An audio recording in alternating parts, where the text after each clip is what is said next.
Bom dia, meus irmãos.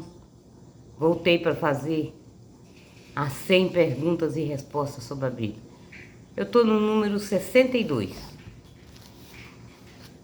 Qual é o pecado contra o Espírito Santo? No momento em que Jesus falou do pecado contra o Espírito Santo, está lá em Mateus 31, Marcos 3, versículo 29 e Lucas 10, versículo 12, versículo 10. Ele tinha acabado de expulsar um demônio e os escribas atribuíram o milagre do poder ao príncipe dos demônios, como se esse o ajudasse a fazer o milagre. Então Jesus pronunciou essa sentença: quem blasfemar contra o Espírito Santo jamais será perdoado. É culpado do pecado eterno.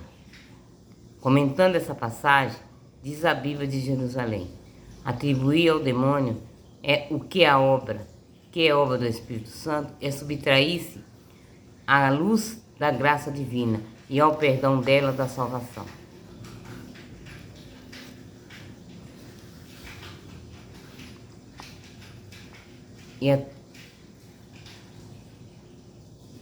Comentando essa passagem, diz a Bíblia de Jerusalém: atribuir ao demônio que a obra do Espírito Santo é subtrair-se à luz da graça divina e ao perdão dela emana. Tal atitude coloca por sua própria natureza fora da salvação. Este pecado é a recusa de reconhecer as obras do Espírito, apesar da evidência. A pessoa se fecha totalmente à ação de graça. A fusão do Espírito Santo é convencer do pecado ao levar-nos ao arrependimento. Está em João 16, versículo 8. Pecar contra o Espírito Santo é pecar contra a luz, contra a verdade. Em outras palavras, é rejeitar a própria salvação. Assim, a pessoa não chegará nunca ao arrependimento, condição essencial para obter para obter o perdão.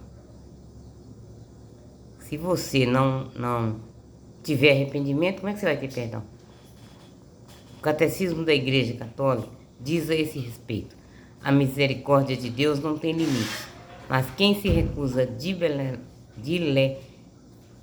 deliberadamente a acolher a misericórdia de Deus pelo arrependimento, rejeita o perdão de seus pecados e a salvação oferecida pelo Espírito Santo. Semelhante endurecimento pode levar à impenitência final e à perdição eterna. Deus que te criou sem ti, não te salvará sem ti. Santo Agostinho: para que sua misericórdia nos alcance, temos de reconhecer e confessar nossos pecados com um sincero arrependimento. Pecar contra o Espírito Santo é rejeitar todo tipo de graça divina, é desligar-se totalmente de Deus, o que vem a ser um insulto a Ele, que tudo que fez por nós oferecer a salvação e a libertação do pecado. Quem comete blasfêmia contra o Espírito Santo não sente remorso, porque abandonou completamente todo tipo de oração e não tem a menor vontade de arrepender-se. O soberbo, o arrogante, o que não tem temor de Deus, vem desafiando a Deus com suas atitudes, como se dissesse: quem terá poder sobre mim?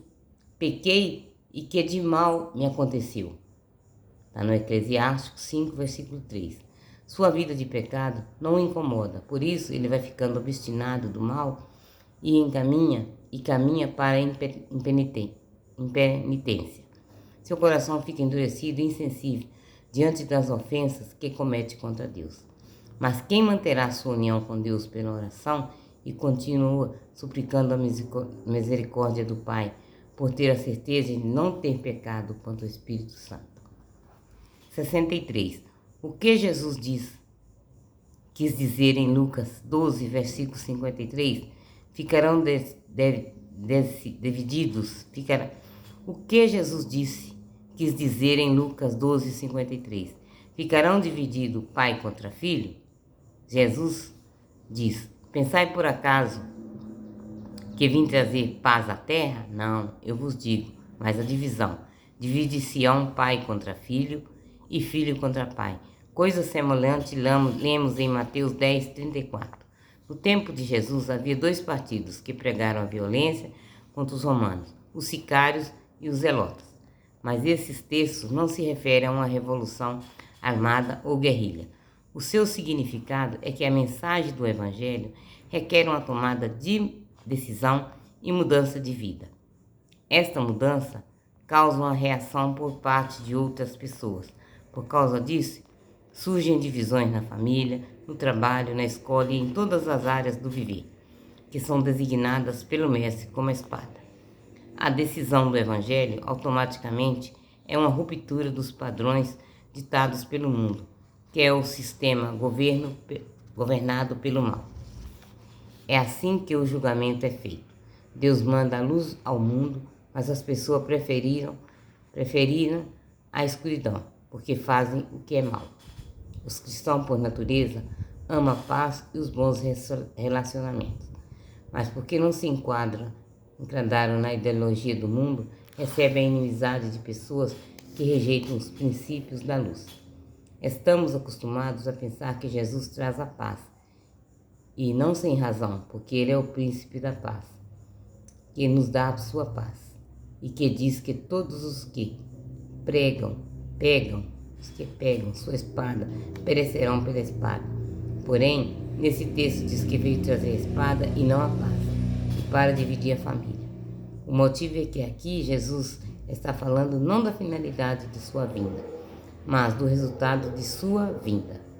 Isto é, Jesus veio para dar a paz, paz com Deus para nós, paz de Deus em nós, e portanto, paz com outros que partilham dessa paz divina.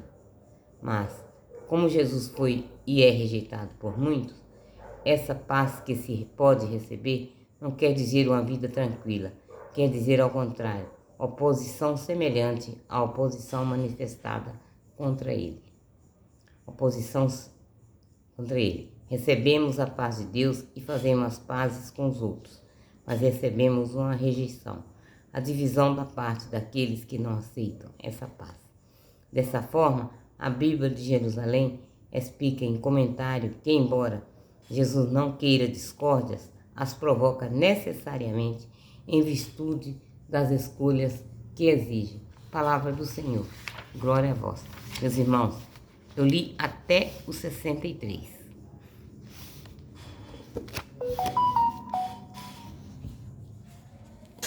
Vou dar uma paradinha para um café. Mas eu volto, meus irmãos.